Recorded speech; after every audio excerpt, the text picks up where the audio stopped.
प्रणाम साथियों, राधे राधे, जय श्री कृष्ण, जय श्री राम, जय माता दी। आज एक शब्द मैंने नया जोड़ा है ना अपने अभिवादन में, जय माता दी। कितनी अच्छी बात है। कल से माँ के नवरात्र प्रारंभ हो रहे हैं। माँ शक्ति की उपासना का समय, ये शक्ति की उपासना का समय होता है और इसका सिर्फ आध्यात्मिक नहीं, वैज्ञानिक कारण भी होता है। शक्ति की उपासना इन दिनों में जैसे मौसम बदल रहा होता है, लोग बीमार होते हैं, अचानक से खांसी जुकाम की समस्याएं बढ़ती हैं, बुखार की समस्याएं बढ़ती हैं, है ना। इम्यूनिटी कमज़ोर होने लगती है। तो आप लोग भी उपवास करते होंगे, नवरात्रि रखते होंगे और नवरात्रि के उपवास में खान पान एकदम से बदला जाता है, वो तौर तरीका बदला जाता है, अपने जीवन का लाइफस्टाइल चेंज किया जाता है ताकि हम, ये वैज्ञानिक कारण है कि उस मौसम के हिसाब से हम अपने आप को ढाल पाएँ। तो ये लॉजिक की बातें होती हैं, तर्क की बातें होती हैं। हाँ, नो डाउट ये बड़ा पवित्र समय है, माँ शक्ति की उपासना का समय होता है।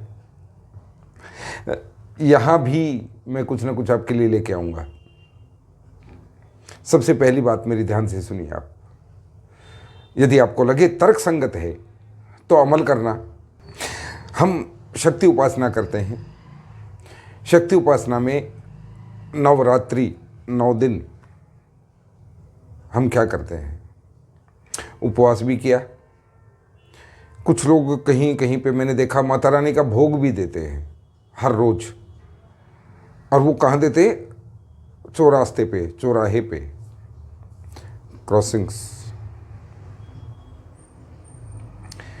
लड्डू का भोग देते हैं अथवा मेवा का भोग देते हैं, अथवा अभी अभी होली गई है, होली के बाद शीतला माता का भोग, वो दलिया वगैरह बना के चौराहे पे पूजा होती है। अवश्य करें। जैसी आपके घर में प्रथा है, जैसी अब मान्यता है, जैसे आप बुजुर्गों ने कहा, करें। लेकिन तर्क की बात करें। ढेरों वहाँ प्रसाद भोग लग जाता है, इकट्ठा हो जाता है। फिर क्या होता है, गाड़ियों वाले, बाइक वाले उसको रौंदते हुए जाते हैं, काटते हुए जाते हैं। वो कहाँ का धर्म है, कहाँ का पुण्य है। और वो दुर्घटना का शिकार भी हो जाते हैं कि अचानक से नजर आया, फिर उसको बचाने के चक्कर में इधर से निकले, दुर्घटना भी होने की संभावना रहती है। किसी काम नहीं आया वो। तो ऐसा ना करें, भोग दें। आपको जो पूजा पाठ यदि चौराहे पे करनी है तो जरूर करें, लेकिन बाद में उसको वहाँ से उठा के किसी ऐसे स्थान पे रखें जहाँ कोई जानवर, कोई जीव, कोई कुत्ता, गाय, नंदी उसको खा सके। गाड़ियों के नीचे रौंदा जाएगा तो आपको पुण्य के बजाय पाप लगेगा। फिर आती है नवरात्रि। नवरात्रि में आप माता की, शक्ति की उपासना करते हैं, माँ भवानी की उपासना करते हैं। अवश्य फलीभूत होगी, अवश्य।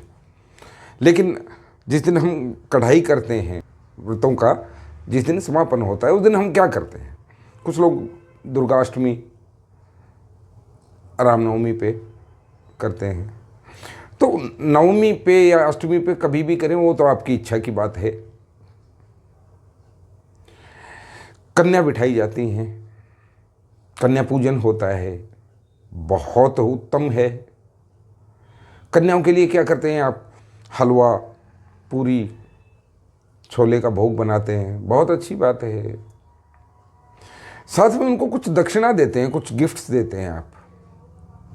और उन गिफ्ट्स में पहली चीज होती है माता की चुन्नी। माता की चुन्नी बड़ी पवित्र मानी जाती है, माता की चुनरी।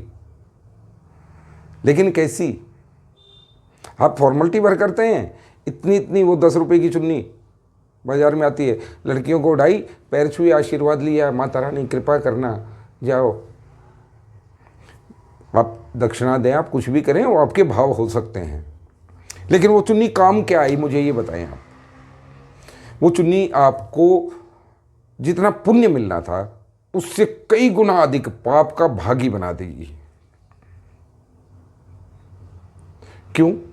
क्योंकि वो चुन्नी किसी काम नहीं आएगी। वो चुन्नी वो लड़की स्वीकार करेगी, वो कन्या स्वीकार करेगी, वहाँ से ले जाएगी और उसके बाद वो यूजलेस है। और वो एक घर से नहीं लेके आएगी, दसियों घरों से लेके आएगी। वो यूजलेस है। उसका फिर इस्तेमाल क्या होगा? या तो वो डस्टबिन में जाएगी, या तो आप पूजा पाठ के सामान के साथ उसको नदी में, नहर में प्रवाहित कर देंगे। बहते जल में आप उसको प्रवाहित करके इतिश्री हो गई आपकी। तो पहली बात, माता का अपमान। कितना बड़ा अपमान! माँ के सिर की चुन्नी, जो कि आपने स्वयं उनको शक्ति स्वरूप समझ के भेंट की थी, वो डस्टबिन में जा रही है, कूड़े में जा रही है। कूड़े वाली गाड़ी उसको लेके जा रही है। दूसरा, यदि आपने नहर में, नदी में, बहते जल में कहीं भी प्रवाहित कर दी, वो वस्त्र है, इतनी जल्दी खराब नहीं होता, गलता नहीं। और उस जल में अनेकों जीव, मछलियाँ, कछुए, मेंढक, न जाने क्या क्या होता है, वो कहीं ना कहीं उसमें फंसेंगे, उलझेंगे, अथवा उसको चबा लेंगे। उनकी मौत का कारण आप बन गए। ये कहाँ की आपकी आस्था है, कहाँ की पूजा है? बस देखा देखी, एक पाखंड है, पड़ोसन ने चुन्नी दी, मैं भी चुन्नी दूंगी। पड़ोसन ने ये दिया तो मैं भी ऐसा करूंगी। उसने चौराहे पे पूजा की, मैं भी करूंगी। मेरी बहनों, मेरी माताओं, आप सबसे ज़्यादा करती हो, इसलिए मैं आपकी तरफ मुखातिब हूँ। भाई लोग भी करते हैं। तो उसका औचित्य क्या है, मुझे समझ में नहीं आया आज तक। मैं भी माँ की उपासना करता हूँ, मैं भी माँ की शरण में बैठता हूँ, कढ़ाई भी करता हूँ, लेकिन ये इसका औचित्य मेरी समझ में नहीं आया। उस चुन्नी का लाभ क्या है, आप मुझे ये बताएं।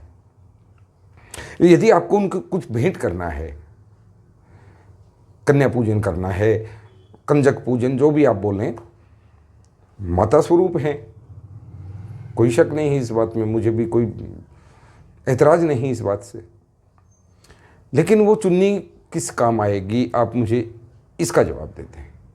यदि आपको उन्हें भेंट करना है तो कुछ ऐसी चुन्नी ले आएं जो उस बच्ची की माता, बहन अथवा उसके ओढ़ने के काम आ सके। किसी बहन बेटी का सिर ढके, या वो मानो घर में यूज़ नहीं करती, काम वाली बाई को दे रही है, अथवा किसी गरीब को वो दे देती है, काम आएगी ना।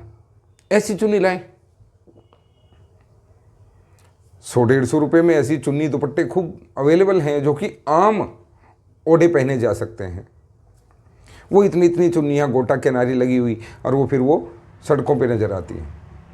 ऐसा ना करें। माता की कृपा होने की बजाय माता की नाराजगी का शिकार आप हो जाएंगे। माता क्रोधित होंगी आप पे। मेरे नाम की चुन्नी थी रे, वो तो वहां पड़ी है कूड़ेदान में, उसने 2 जीव और मार दिए नहर में। तो चुन्नी यदि बेटियों को देनी है, कन्याओं को देनी है, माता स्वरूप मान के उनकी पूजा करके आपको देनी है, तो ऐसी लाएं कि वो किसी के काम आ सके। मंदिर के लिए भी आप लेके आते हैं। माता के मंदिर में, माता की श्री विग्रह पे चुन्नी चढ़ाने का बड़ा अच्छा हमारे यहाँ रिवाज है। तो वो भी तो ऐसी हो ना कि वो किसी पुजारी के परिवार में किसी औरत के काम आ जाए, अथवा वो किसी को दान भी करें तो वो उसके काम आए। माता की चुन्नी बताओ कौन सार्वजनिक रूप से पहन के घूमती है, कहाँ वो इस्तेमाल हो सकती है? ऐसी दें जो काम आए, अन्यथा ना दें। ज़रूरत का सामान और भी बहुत होता है। अपने कन्याओं को देना है ना, उनके काम की चीज़ दीजिए, उनकी आयु, उनकी वय के हिसाब से।